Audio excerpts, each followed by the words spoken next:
Quite intelligent young girl. Very devious. Plodding through life in the 60s. She was all for herself. She's one evil so-and-so. Innocent, vulnerable, in need of love and care and attention. She's an evil cow. She's got the devil in her. She's the devil itself. Wasn't we lucky? Little ones that got away.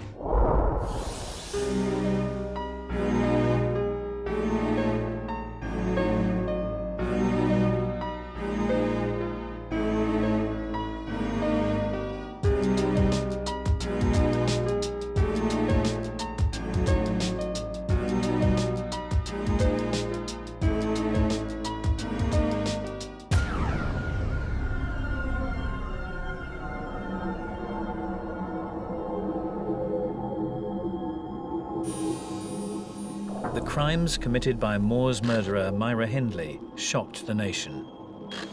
Hindley has been demonized as the most evil woman in Britain.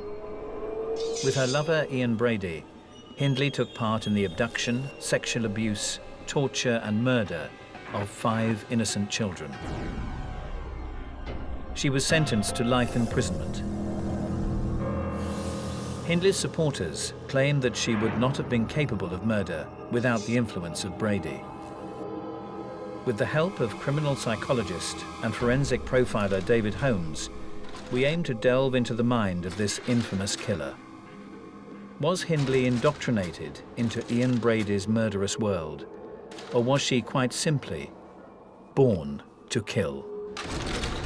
When it comes to the born to kill argument, Myra Hindley is very interesting because she is actually reputed to have had a very normal childhood and then have met this very macabre stranger who then transformed her life into one of evil.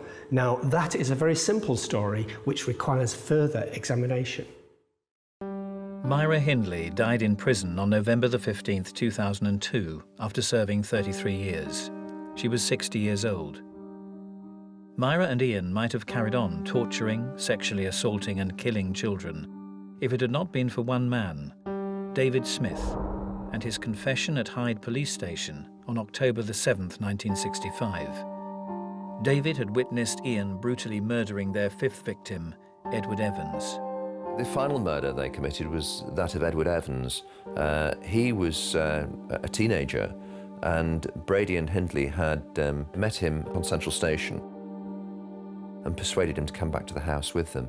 Myra said that Ian picked him up for gay sex. They brought Edward Evans back, and the next and most interesting thing about this death, and the thing that actually stops the whole cycle of killing, is that Ian told Myra to go and fetch David Smith.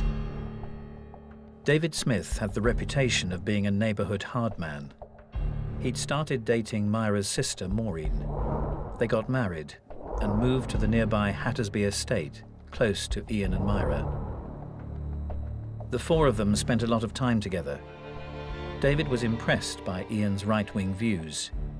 Slowly, he became indoctrinated into Ian's perverse view of life. Myra went and brought David Smith and brought him back to the house, whereupon Edward Evans was murdered in a very, very brutal fashion. He was much bigger, it was much harder to kill him, there was blood everywhere. It was a very, very nasty death. Brady had been grooming Myra's brother-in-law for several months and was confident he could trust the 17-year-old to not only keep a secret, but also to become actively involved in their murderous plans.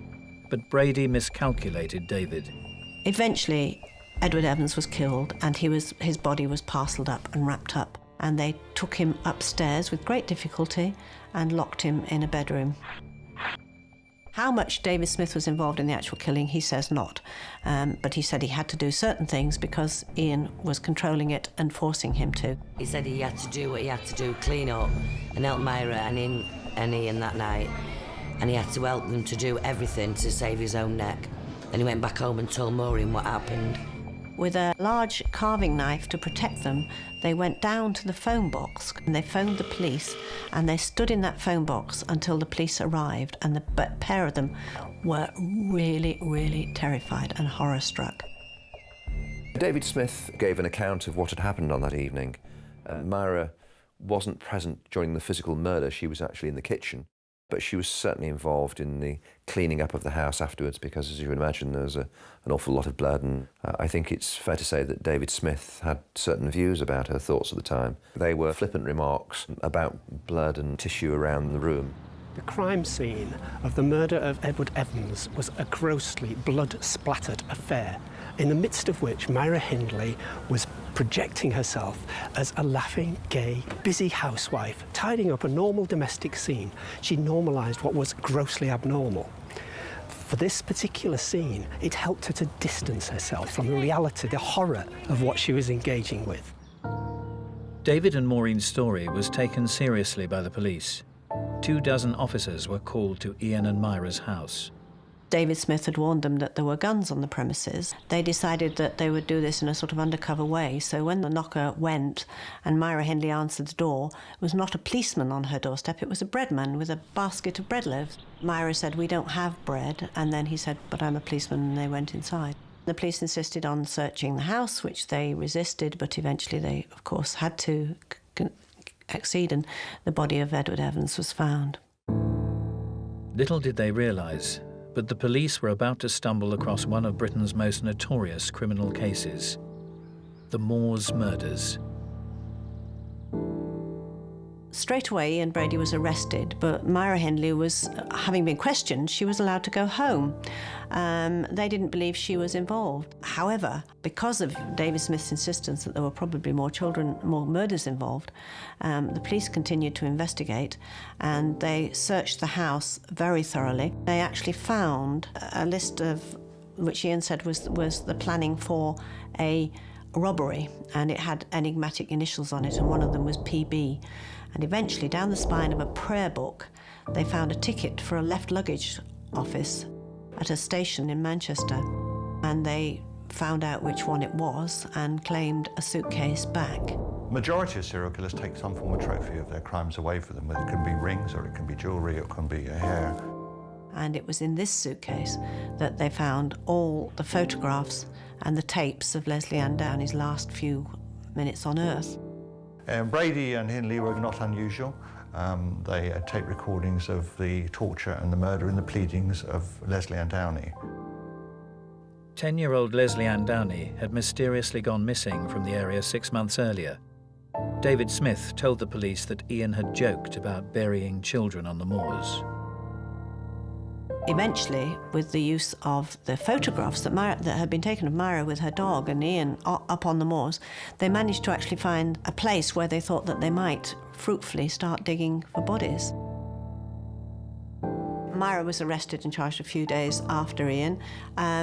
Her dog, Puppet, was also taken into custody because the police knew that if they could establish the age of the dog, they would be able to establish when some of these photographs were actually taken. A vet put the dog under a general anaesthetic and was trying to establish the age from its teeth.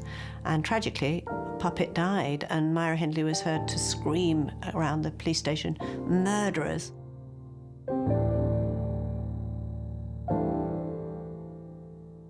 As a result of the tip-off that they were digging on the moors, I was a very young reporter, and my job was to drive around at night in the hope that I might see police digging.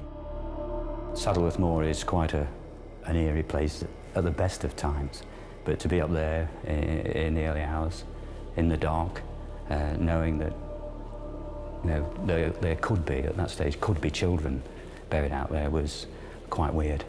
Quite frightening, really, looking back. There was a whole cavalcade of press parked down the hill and not allowed to get near. And they tried to do as much of it as they could under cover of sort of dawn and dusk, but it was very difficult because you have to have light on the moors. The moors are vast and spooky places. Police believed that the bodies of 4 missing children might have been buried on the moors. Their fears were well-founded. On the 10th of October 1965, the body of Lesley Ann Downey was discovered.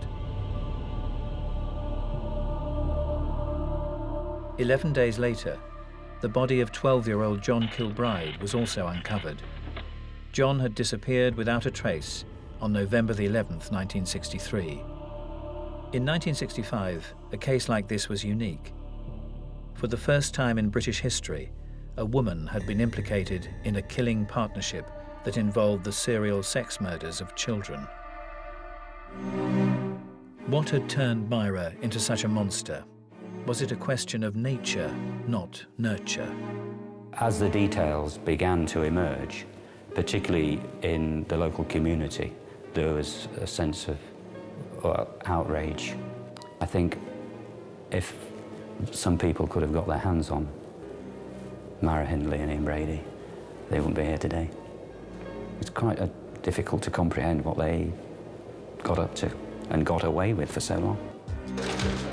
To satisfy the born to kill question regarding Myra Hindley, you have to examine the whole of the period of the killing, but perhaps more importantly, you have to examine the childhood and the aspects of childhood, and you're looking for little events that might say that this person was showing signs prior to the crime period of being born to kill. Had she not met Ian Brady, I'm absolutely convinced that Myra Hindley would in all probability have led a normal life.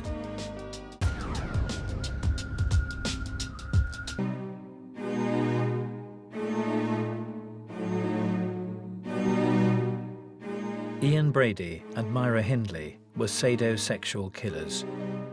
These particular murderers become hooked on inflicting torture on their victims.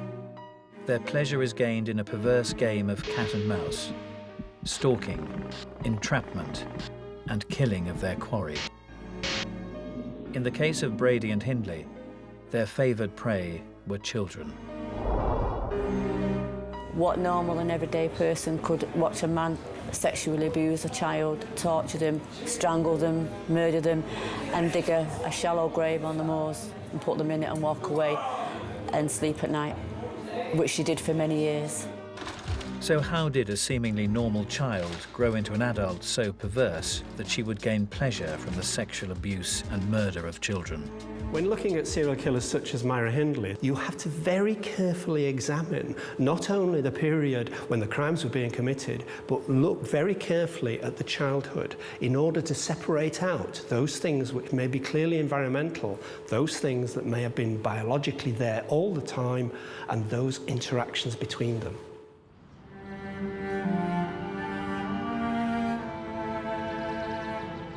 Myra Hindley was born on Thursday, July the 23rd, 1942, just another child in a world of terraced houses and factories in the poor working-class area of Gorton in Manchester, England. She was part of a close northern community. She knew everybody in the street, she knew the people at the shops, everybody knew everybody. She went to the same school as all her friends. It was a very supportive, loving local community. Myra was the first child of Bob and Nellie Hindley, initially a placid child who was no trouble. When her sister Maureen was born 4 years later, the situation changed. Mr. and Mrs. Hindley found bringing up two children too difficult and sent Myra off to live with her grandmother. Some people try to make a lot of the fact that she didn't actually live at home with Mum and Dad, but she lived, in the next street with Grandma. The two houses could see each other from the bedroom windows, and she spilled between the two houses. It was a very, very loving life. Myra went to the local state school. She went to the junior school where she was bright and only narrowly failed her 11+. Granny was very susceptible to allowing her to have a day off if she wanted one, and Myra's attendance record was very poor. And had she gone, she probably would have passed for the grammar school. As it was, she went to Ryder Brow Secondary Modern. She was in the top class. She did extremely well. She was in that vanguard of youth culture, and she was very aware of it. It was the beginning of teenage as a phenomenon. Rock and roll was there, Beatles were coming. She changed her image slowly but surely. Thick makeup, like a Dusty Springfield. The hair got blonder. Big curls in the hair. The skirts eventually got shorter. Always had all the top fashions. Well, it was fantastic. She, peroxide blonde, always did very well for the lads. Myra had one friend of the opposite sex from quite early on, a little boy called Michael Higgins. She was quite taken with the idea that he had the same initials as her, and they used to hang out together, go everywhere together. She used to be sort of almost looked after him. Myra felt she'd made a lifelong friend. One sunny afternoon, Michael asked Myra to go swimming with him at the local reservoir. She was unable to go. Tragically, Michael drowned, an unfortunate event that local boy Lawrence Jordan witnessed. Michael Higgins came with some of his friends and they were swimming over that side. And then all of a sudden there was a flurry of excitement and one or two young kids running round saying, "I can't see him, I can't see him." Somebody must have dialed the police because 2 or 3 policemen came running up and we saw them diving. One child said, "There's somebody under the water." Somebody then shouted, "Oh, they've got him." And I saw them bringing out this chalk white body. But you could see the whiteness of the body against the blue uniforms of the police. And his arms were outstretched almost in a crucifix. They hurriedly then put him in the mortuary van, and the van then passed us, going out where you could get down to it there. The path came to there. It must have been really traumatic for Myra Hindley, because if she was a friend of his and she saw him being brought out, that would obviously stay with her for the rest of her life, because it certainly stayed with me.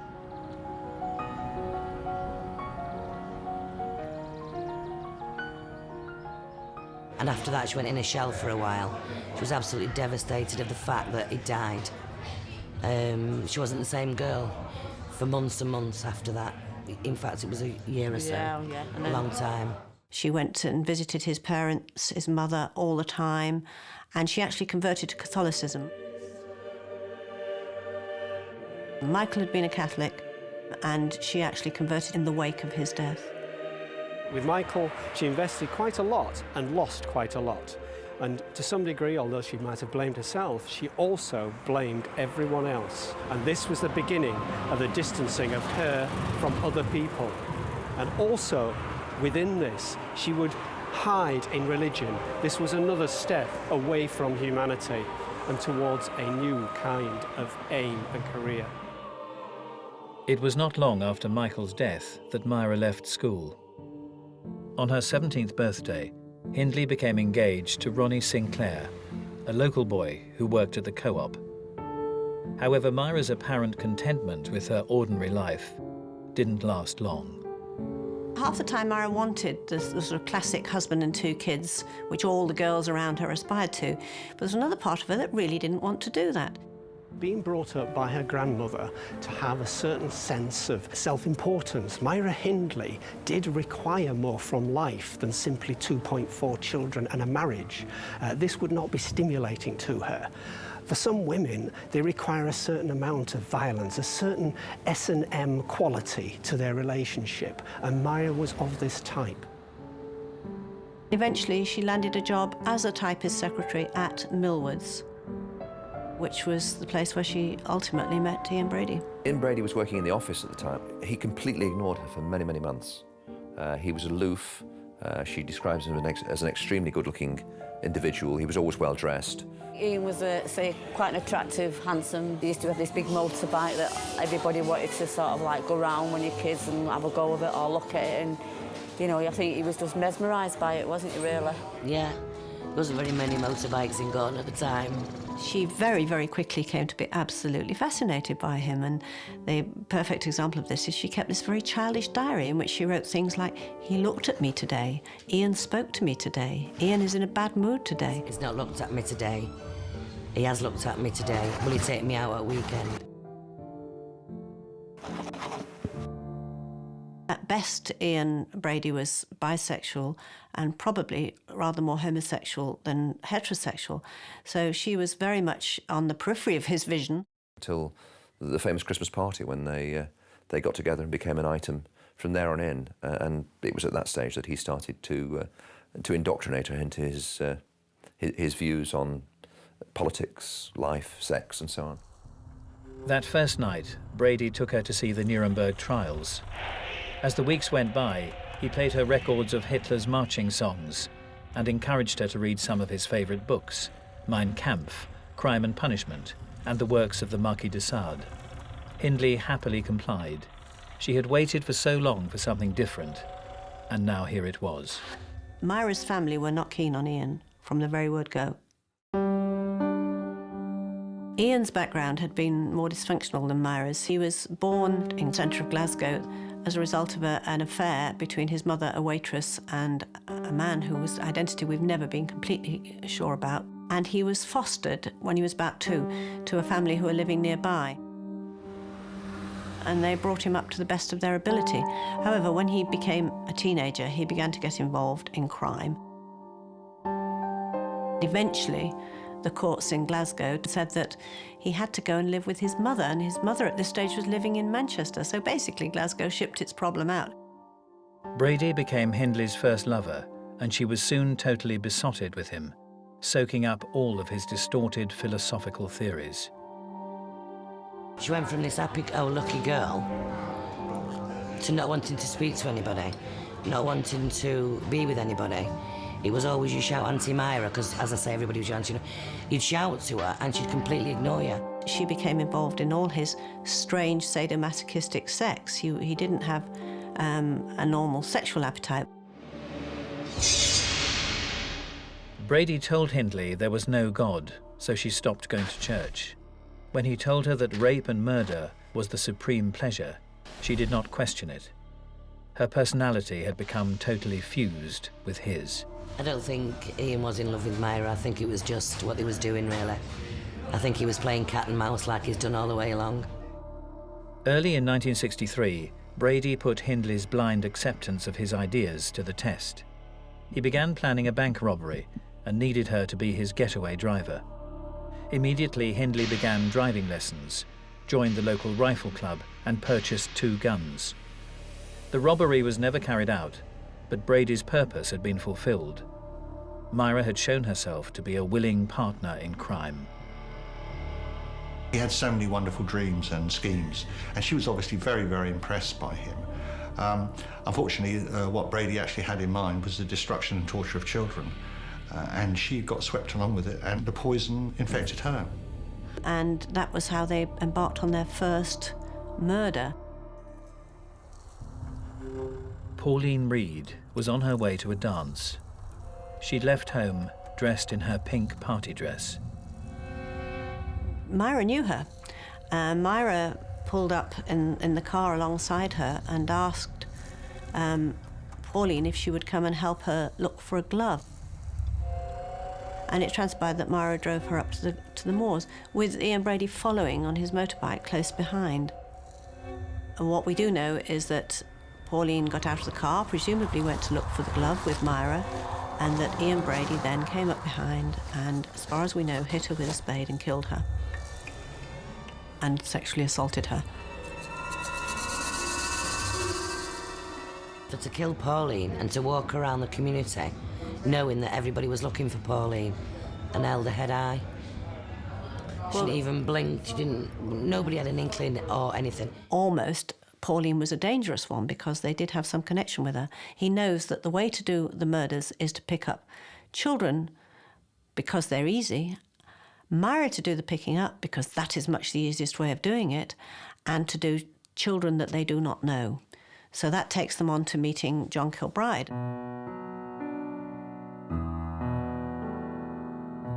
John was the eldest child. He was almost 12 when he went missing. The last time I saw my brother John was in 1963 on a Saturday morning as I got up. What I used to do every Saturday was going out the market, stallholders, peck away. He just never come home that night. My mum rang the police about 6:30, because he was always home for 6 anyway. And, I mean, he was always home, so 6:30, the police were wrong, sort of thing. He was missing. Yeah. There was posters all over the towns far and wide with Very John's face on lamp posts, placards, shop windows. Have you seen this boy? There was a pub on the corner called the Bessemer, And there was photographs of missing children in the area at the time. Have you seen these children? And she used to go to the bar and have a drink knowing that them children was there and knowing she knew exactly where they was. In their statement, they said they'd picked him up at Ashton Market. Well, Hindley had. She'd led him to Brady's car. And again, he was sexually assaulted.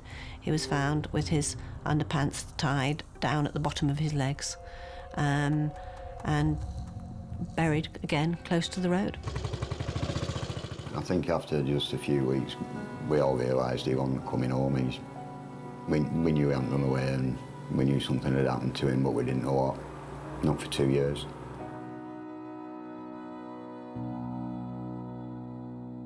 The role that Myra Hindley played was always one of the initial contact with the child.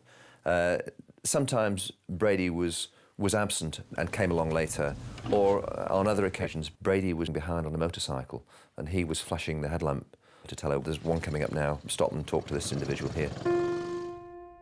Last time I saw a kid on the 16th of June, 1964. Their method of abducting and killing children worked. Myra and Ian were driven to try it again. 6 months later, they chose 12-year-old Keith Bennett. He went to his grand's, or he should have gone to his grand's, and he didn't get there. He was walking down Plymouth Grove West, across Stockport Road and into one of the side streets. She seen him at the top end of the entry, so she went round and collared him and picked him up, said something to him, and he went in the car, no messing, because he thought he was doing a good turn for somebody.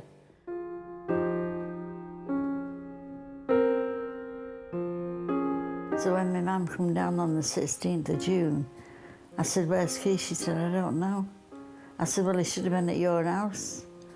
And then I thought, well, I better go to the police station and tell them. And they said it'd give you 48 hours to get back. I said, well, where could he be? I said, he's not gone with any mates. I said, he never does that. I said, he comes straight home from school and that was it. But he disappeared and that was it.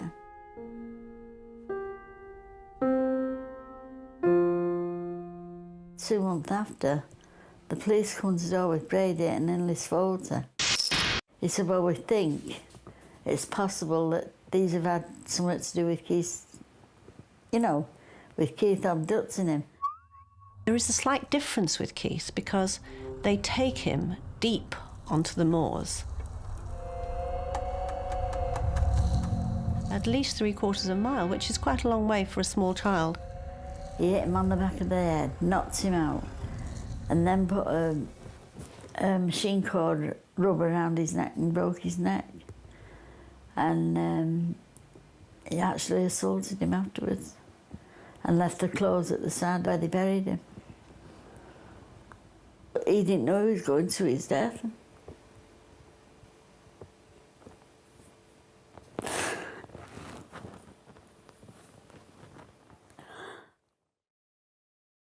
By this stage, Ian was living with Myra and her granny in Hattersley, which is an overspill town near Hyde, just outside Manchester. And they moved in, and the neighbours were very impressed by them because Ian got stuck into making a garden, did up the house. The word yuppie didn't exist in those days, but if it had, these would have been seen as a kind of upwardly mobile young couple. A further 6 months passed before the next abduction. The fourth victim was Lesley Ann Downey, a young girl that they picked up at a fun fair in Manchester. And Myra, again, persuaded her to come in the car, and they took her home. This one is different because they took her back to their house in Hattersley. And there hasn't been an enormous amount of scope for torture and taking photographs and making tape recordings. But now that they've got a victim actually in their own house, they can indulge in all of that. And they ran a tape recorder, and this tape recording is, in fact, perhaps one of the most shocking things you will ever hear, but it's also the thing that completely condemned Myra Hindley in court. Her voice is heard on the tape, and it's telling the little girl to be quiet because clearly she was very distressed indeed. And she explained that she was very worried at the time that the neighbours might hear the little girl crying, and that was the concern. And Lesley Ann Downey is pleading with her, please, Mum. She calls her Mum all the way through, as though by appealing to Myra's maternal instincts, she might make this whatever awful things are happening. But Myra is gagging her, ties a gag around her. We don't know what abuse happened. Myra claims that there was no sexual abuse. There probably was. And the next day they took Lesley Ann Downey up to the moors and buried her. The killing of Lesley Ann Downey marked a significant change in the killing career of Myra Hindley. The risk and the confidence to actually kill somebody within feet and inches of neighbours rather than out here on the moors. It would be another 10 months before Lesley Ann's body was discovered on the moors in a shallow grave with her clothing at her feet. Even with the damning evidence mounting against them, Brady and Hindley denied murdering Lesley Ann. As in the case of Edward Evans, they attempted to implicate David Smith. They claimed that Smith had brought the girl to the house so that Brady could photograph her. As far as they were concerned, Lesley Ann had left their house unharmed with Smith. Ian Brady tried to protect Myra, and it's true that if Myra had played it the way he wanted it to, she would probably have been charged with being accessory and possibly been out of prison after 7 or 8 years. But she was determined that she was in this with Ian. All she said was, Ian is innocent and I am innocent, and she said this over and over again. The evidence that linked Brady and Hindley to the murder of John Kilbride, while not as overwhelming, was sufficient to charge them. They found the name John Kilbride in Brady's handwriting, written in his notebook, and a photograph of Hindley on John's grave on the moors.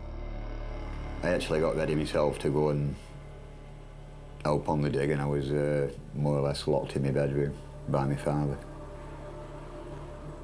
A couple of days after the police came with a shoe, my mum identified it as being John's, and they found John's body then. Despite all their efforts, the police were unable to find the bodies of the other 2 missing children, or any evidence to link Brady and Hindley to their disappearance. Ian Brady was charged with the 3 murders of the ones the police had the bodies of. That was Lesley Ann Downey, John Kilbride and Edward Evans. Myra was charged with Lesley Ann Downey and Edward Evans, and of being an accessory to the killing of John Kilbride. Ian Brady received 3 life sentences and Myra received 2. Myra was taken to Holloway Prison. I put them all in a big enough hole to bury the bloody lot of them, throw acid on them, and then throw the soil on top of them and burn them alive, because that's all they need. Because them kind of people are not worth the salt of the earth. As far as I'm concerned, anyway. In order to evaluate the degree of influence Ian Brady had on Myra Hindley's criminality, you have to examine the point at which they were separated. Myra Hindley's behaviours will indicate whether or not he was the causal factor, or whether or not Myra Hindley was born to kill.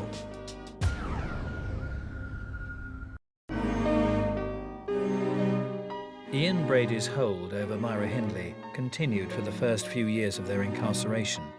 They constantly wrote to each other and even requested permission to marry. The rift that developed between them was gradual, stemming mainly from their differing responses to their imprisonment. Brady quickly accepted his sentence and soon settled into prison life, whereas Hindley continued to assert her innocence, maintaining her claim that Brady and Smith were responsible for the murders. Myra Hindley said she didn't have any involvement, only, in her words at the time, was acquiring the children for Ian Brady. But she was distinctly heard on a tape of Lesley Ann Downey telling the little girl to shut her mouth, while Brady was, God knows what he was doing to do. Her mother was convinced she was innocent. Her sister was convinced she was innocent. Everybody around her was convinced by Myra that Myra had just been Ian Brady's dupe.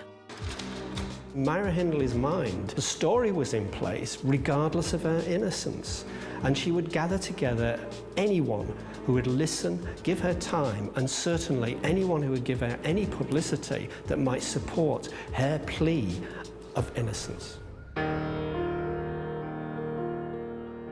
In 1970, Hindley broke off all contact with Brady. His hold on her was completely broken by the realization that she would never see him again. 7 years later, more than 10 years after her imprisonment, Hindley began a campaign to win her freedom, a crusade that continued until the day she died. Ian Brady's never actually applied for parole. He was willing to serve his sentence, but at least he knew what he'd done and he didn't want to come out of prison. Myra Hindley applied for parole on a regular basis, just to torment the families, as far as I'm concerned. Hindley's application for parole was delayed for a further 3 years. When Hindley's plea was finally heard in 1985, 20 years since she was first in prison, it was rejected. The Home Secretary announced that Hindley's case would not be heard again for at least another 5 years. Ultimately, she hoped she would be able to get out of prison, and that was probably her long-term objective. At the end of 1986, Hindley changed her tactics. Instead of continuing to plead her innocence, she made a full public confession. A conjunction of people came together in Myra's life. She had a solicitor who was saying to her, unless you make a clean breast of everything, admit it, and then possibly down the line parole will be possible. At the same time, she was being counselled by Lord Longford to make a confession. She also received a letter from Winnie Johnson, the mother of Keith Bennett. When I wrote to her, she said she was very sorry that she couldn't help me in any way. She was watching out for Brady on the hill. And she wasn't, she was as bad as him. She watched them kids murdered and she watched them being raped. And at the same moment, because Ian Brady had made a sort of confession to a journalist, the Home Office ordered Greater Manchester Police to reopen the investigation. Well, the aim was to review the case and see whether there were any fresh lines of inquiry we could pursue with a view to, first and foremost, finding out where the 2 children might have been buried, and secondly, of course, gaining confessions. She now admitted both the knowledge of and involvement in all 5 murders, including those of Pauline Reed and Keith Bennett. She was cooperative right from the word go and said that she was prepared to point out to us areas of interest to Brady on Saddleworth Moor, which was really code for giving us a pretty good steer as to where bodies may be. When it emerged in the 80s that there could be 2 more bodies on the moors, and there was a likelihood of either Hindley or Brady turning up to try and pinpoint them, there was what you would call a newspaper frenzy. Many newspapers hired helicopters. I was up there. It was chaotic. She was very keen on trying to help us. I've no doubt about that at all. You have to realise that for Myra Hindley, this was actually keyed off by her lawyer saying that unless she did appear to the public as a reformed character, that her release would probably never ever happen. Therefore, can you disentangle her self-interest in doing this from any genuine apparent remorse that was revealed? She pointed out or identified the areas that we'd already been searching. It was not until the following spring that we actually started excavating those 2 areas. And of course, in the summer of the following year, we found Pauline Reed's body in one of the areas that she'd highlighted. And they found Pauline Reed. Now, I met her mother, and she's a lovely person, or she was a lovely person. And she used to always say to me, Winnie, they will find Keith. I know it, they've got to find him, and they will find him. He's been missing now for 41 years this summer. I doubt whether they will ever find his body because they say that the landscape moves and changes in that time. And Keith's mum, Winnie, is absolutely obsessed by this. She says she can't rest until she lays her boy. She has even been up there with a spade in that forlorn hope that she could find her boy.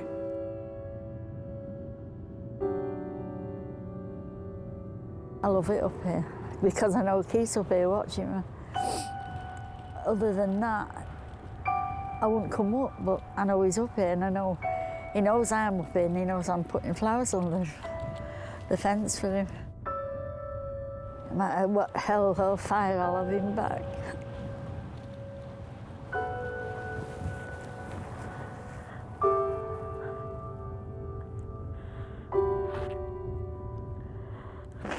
He shouldn't have been up here in the first place. I've been up on the moors quite a lot in my lifetime, and it's just not a nice feeling. It's not a nice feeling at all, but at least we have got our John where we can go and visit. Winnie Johnson still looking for her son. After 40 years, she's still looking for her son. Keith's body has never been found, but Hindley's confession has given his family some indication of how he died. Hindley had lured him into the car with a request for assistance in loading some boxes. Once at Saddleworth Moor, Brady had taken Keith down to the gully, where he raped and then strangled him, burying him somewhere nearby. At the time of her confession, Hindley's solicitor expressed his belief that her chances of parole were greatly enhanced by her display of remorse. In 1988, she approached me to see if I could represent her at a time when she was making a number of important legal challenges to the High Court. And people said, well, look, Andrew, you've got to be careful. This is the most manipulative woman in the country. Be careful she doesn't manipulate you. Well, I've had many clients over the years seek to manipulate me. I can say Myra never did. Myra Hindley, as far as I could see, was an extremely clever and manipulative woman who managed to play the establishment to her own ends and draw people to her cause.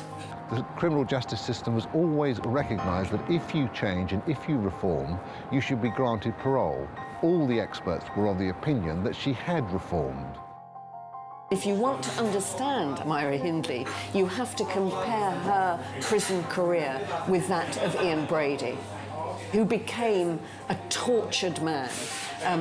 Myra Hindley did not. She became a well-spoken, articulate defender of her own innocence. But I believe that she changed back from that evil persona to a genuinely sorry woman for the dreadful crimes that she had committed with Brady. What she hoped to gain by applying for parole, I don't know, because she could actually have been charged with the murders of 2 more children. And this is what I'd have pushed for if she'd have got parole. Whilst in prison, Myra rediscovered her faith in Catholicism. She continued to express remorse for her crimes. I ask people to judge me as I am now and not as I was then. A lot of people turn to religion in prison to impress one group of people in particular, and that is the parole board. Killers, every killer in America must be on a journey into the light, must have seen Christ, and the first thing they do on a Sunday is queue up for tea and biscuits in the church. Her aim in life was to walk free, and she wouldn't have been free very long. I'd have loved her. I'd have loved it for him to drop her on Ashton Market or outside my front door. I'd have loved it. I'd have served time for her.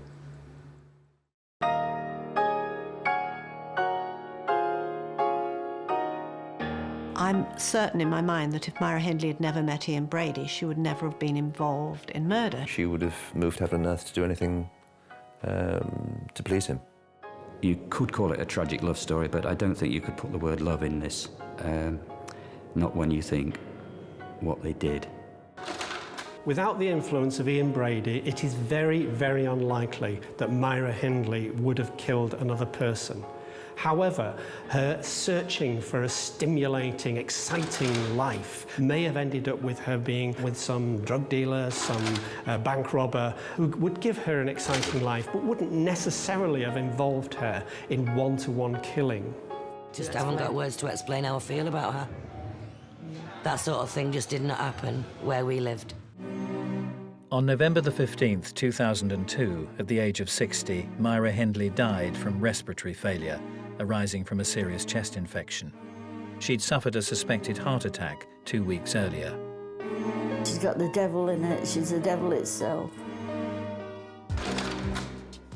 In this particular instance, Myra Hindley was not born to kill, but she was placed in a circumstance where an element that she was born with enabled her to continue and kill. Who's to say she could be here? Maureen, David, all of them could be here. you know. Still living in Gorton. Still living in Gorton. And then again at the other side of the Could be married. So could Pauline Her own Reed. children, yeah, of course. She could have been here as well. She could have been here.